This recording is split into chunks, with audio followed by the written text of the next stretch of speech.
Hey guys, this is Gamer Cow. Welcome to another episode in our Pokemon draft series, the drafting phase of it. This time we're going through Legendary Collection, and it is the last set before the second rotation to Neo on. So some of these cards that we'll be seeing in here will be staying in the formats because of the set. Many other ones from them will be going. We'll go over those in a different video. But for now, let's just get cracking with the stuff. So, this set is very interesting, and also like completely uninteresting at the same time, because it's all reprints from the first 4 sets of the game: Base Set, Jungle, Fossil, and Rocket. And you might be wondering, well, that's going to be terrible, right? Aren't they just going to reprint all of the most broken trainer cards and all of the stupid stuff that you said was degenerate and bad? No, actually. Some of the cool stuff comes back. There's a few interesting parts of it, but most of them are not here at all, which is really cool. But there's a few things to look at. One, unfortunately, we will not get to see these in all of their splendor because they do not exist in the API, which we are now using. But this set was famous for introducing this wild reverse holo thing.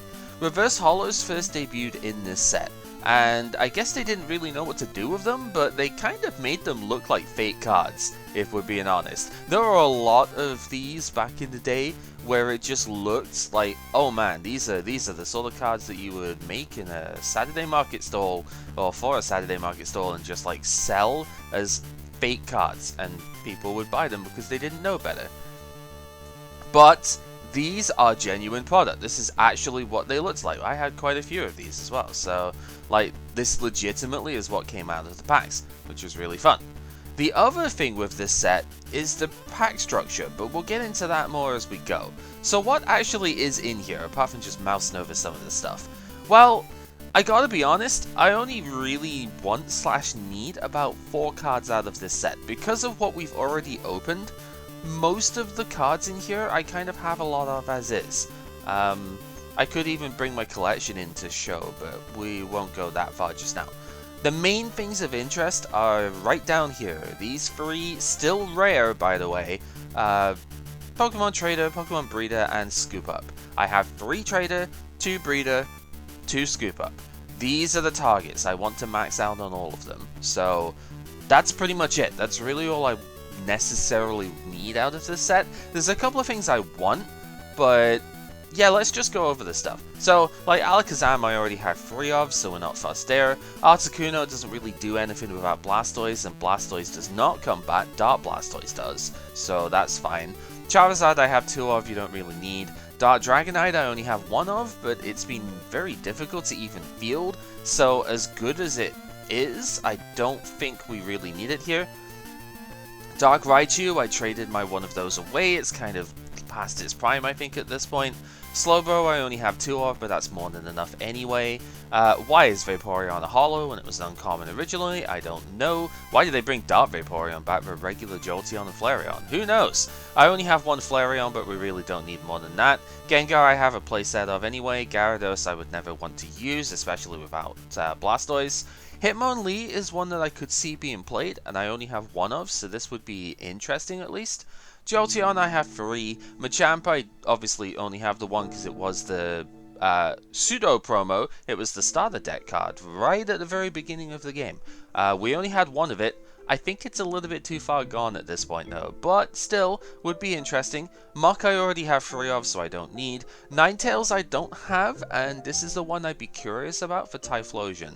So maybe I could play that because I don't have Blaine's Arcanine. That could be a thing. Venusaur I have 4 of, I really don't need. Zapdos I have 3 of, I really don't need. Especially without Electrode coming back, because it's this one that comes back. Otherwise, yeah, Beedrill's not really very good. Executor we already have a playset because this used to be an uncommon. Same with stuff like Jinx. Hypno I only have 2 of, but I also don't think it's very good at this point, so whatever. This Mewtwo was a promo originally. I mean, it's fine. I think it's a little bit too liable for gusting and stuff, but you could argue that it would be at least useful for sniping babies down, so maybe.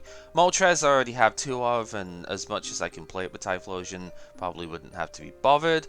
And then like Nidoking, Nidoqueen I have 0 interest in, except these could be traded to Pepper potentially. I think he still needs at least a Queen, so we could maybe see some trade stuff going on there. So yeah, that's pretty much it. Everything else I already have full playsets of, really, so it's not going to be as exciting of an opening in that aspect. But the exciting thing is that all of these actually come back into the format. So we could see Alakazam decks come in again. We could see Venusaur come in again. One of the best ways of outing the Feraligatr, right? Because it just one-shots it. It's 60 times 2. So very, very cool to see that sort of thing come back in. Gengar even could maybe see some play. Maybe more in the next set, but still, could see some use because Curse is really good. Snorlax comes back in if you want. The long distance hypnosis stays in. Dodrio comes back in here. Maybe it sees more play this time round because Retreat Aid in a more evolution focused format might actually be better. Who knows? So there's some cool stuff there. There's some promos to talk about, well, only a couple. The main thing with this Mew that's weird is the Psyshock is meant to paralyze, not confuse. Good old typos. If you've ever played the Game Boy game, you'll know that this is a paralysis thing. This is interesting as a card because it prevents you from taking damage and stuff from evolved Pokemon, which, you know, is like all of the format. It doesn't really do anything by itself though, so, you know, if you still sort of kill it with the evolving basics instead. But very interesting idea at the least. This Articuno was one that we saw in GB2. If it's your active Pokemon, then all of your bench Pokemon don't take damage by it and are not affected by attacks, which is intriguing here. So it's a bit expensive to use, that's the problem with it. But you know, it's still kind of neat. And then the Snorlax is actually a bit of a butt, to be honest. As long as it's your active Pokemon, the defending Pokemon can't retreat. This would have been really bad to deal with the Bat deck that I played this last episode, because I didn't have Double Gust in that deck. So yeah, that would be kind of bad. Its attack is terrible, to be totally honest with you. It actually can disable its own power if you don't flip heads of sleep. But, you know, it's mostly there as a blocker until you actually need to go in yourself. So, scary card, to be honest. Yeah, so that's pretty much it as far as the actual contents of the set goes. So let's just open these up, load them packs up, hope to get the Breeder Trader, and there we go. Jolteon, not really too fast. So this is what we're talking about with the structure of these packs. We do get duplicates in here. I think the reason for this is that it's kind of sealed. It's supposed to be like a sealed set. The way Pepper described it to me, there's actually like a seeding as far as this stuff goes, and it like effectively determines a point where the seeding starts, and then you get set cards more or less as you go through with it, and the order will always be the same. So we'll see that as we go. Then we get the rare or the holo in this case, and then we would get the reverse holo, which can be any card in the set basically. So we'll see as we go, like how much we see. That is an Alakazam, which is sure. So yeah, we want to see this sort of thing come up. Oh, excuse me. Want to see this sort of thing come up and get the pattern down with that. So we got the Moltres, we got the Alakazam. That's like sure. I mean, they'd be traded something. We'll always see, so we saw the tail end of the Vulpix one here, so now we're seeing it on the other side, where we've got like Vulpix Energy Retrieval Vulpix. As we'll move forward, we'll probably see this come up again, but like the seeding started Vulpix here, this one is ending Vulpix just because of the way it goes. So that's kind of neat. Gyarados, I mean, Gyarados does a fair amount of damage, but it's got to evolve from the 30 HP Magikarp as always. Not really going to happen here. Key note, this Machop is the one that comes back, not the low kick one. So, you know, that's kind of interesting, I suppose. We have ourselves a Potion Energy here as well. Moltres number 4 for me at this point. I guess that's kind of neat. Scoop Up is really good. This is the one that we need to see here. So, yeah, happy for that. got that sells the double fossil sort of stuff here. We'll always see Ammonite, fossil, Kabuto if we see that part of the chain. So that's kind of fun. Nidoqueen may be tradable. I don't know. Next up, what else have we even gotten here? We saw the bill here? So this actually is a bit of a different bit. Maybe I think Bill might be in multiple slots with it here, which is kind of fun. But yeah, we've got some more of the grass stuff with it here. Hitmonlee was one that I did want to see, so kind of happy to pick it up just in case I do play fighting. That's a solid basic attacker. Here I think we are seeing, yeah, we're seeing this sort of chain with it again here. So yeah, as we said, seeding rules. Full heal energy is fine, the potion energy is good. I mean, we needed one more of each of those, so we're good on that front now. Gengar, yeah, okay, it's 4 of it now, probably not needed. What else we got? The Electro, definitely not needed, I had 5 of that before. Machamp, kind of interesting. Haunter as an uncommon is good here because I did need some of this. Speaking of which, it's there as well. More Gyarados, not really too fast. Breeder, really, really good. We need one more of this, please. Also, Machamp is nice. I think a lot of people have already opened Trader, like in multiples, so if we could get hold of more Breeder than that to trade them, that would be good. Venusaur, unfortunately, not going to be needed here. Dark Dragonite is at least 2 of it now I've got, so it's kind of neat. One thing I didn't mention with this one so far, although this has been a rule since Neo Revelation, this is the first time that we get to see, it's on the Venusaur is what we need to see. This power can't be used if Venusaur is affected by a special condition. That is new to Neo Revelation, so now if you're affected by poison or the next set burn, you cannot use your Pokemon powers. That is something which is technically a rule, just took a while to get printed on cards. Next up, nothing really too special there. Golem as a rare is kind of silly. Electro doesn't really do anything. Pidgeot, we've already got like 3 of it, it's bad anyway. Jinx is whatever, we already have enough. Magneton I had 5 of to start with. Hypno and Mewtwo, at least these are cards which are like not things I have maxed out on, so that's fine. Machamp we actually now maxed out on, that's kind of funny. Executor was an uncommon before. The Dark Dragonite is a 3rd one here, that's fine I guess. And more Executor. Only 12 packs left and we need a Trader and a Breeder.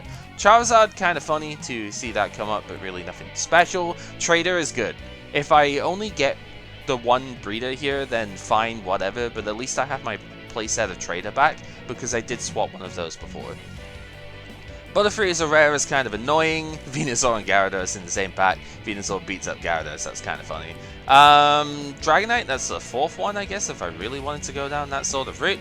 Golem was an uncommon before, so kind of silly for that to be that there. Wow, we just straight up got a playset of Gyarados in here, that's kind of funny. Flareon, I guess that's kind of neat. Rhydon was an uncommon before. Ninetales, did get 1 copy of it. That's probably all I would want to play. I'd play 1 light Ninetales, I think, as well for its attack.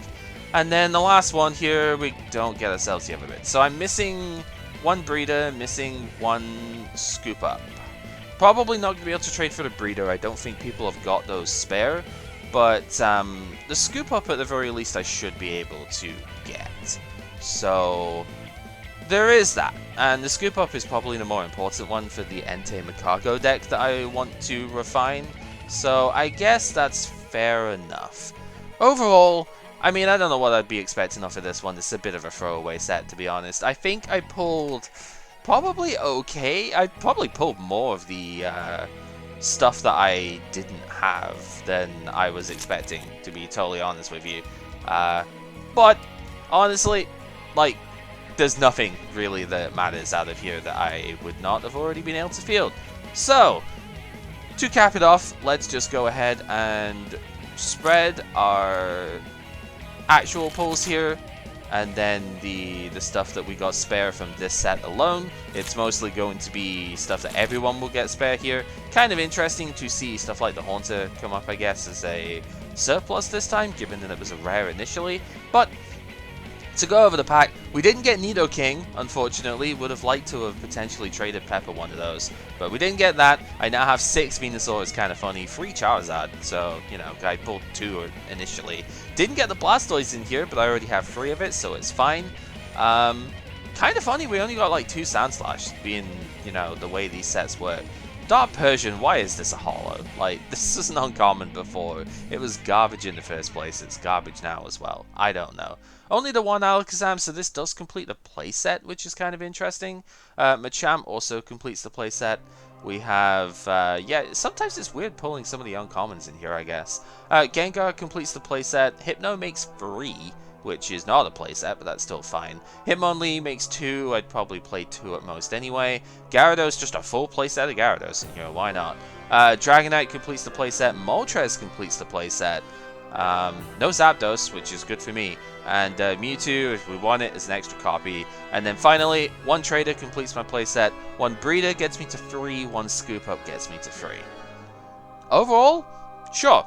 I mean, the set is kind of just exists. Most of it is to give us the final bits of consistency, like Trader, to get to our Cleffa, that we can actually properly utilize here. So, really, like I said, bit of a throwaway opening, but it does give us some of the stuff that we want back in format. And, yeah, that's all we can really ask for. So, thank you very much for watching. Probably the shortest one of these we will ever see, because really, there's just not much to talk about. Till next time, everyone, where we talk about what we lose in the rotation coming up. See you then.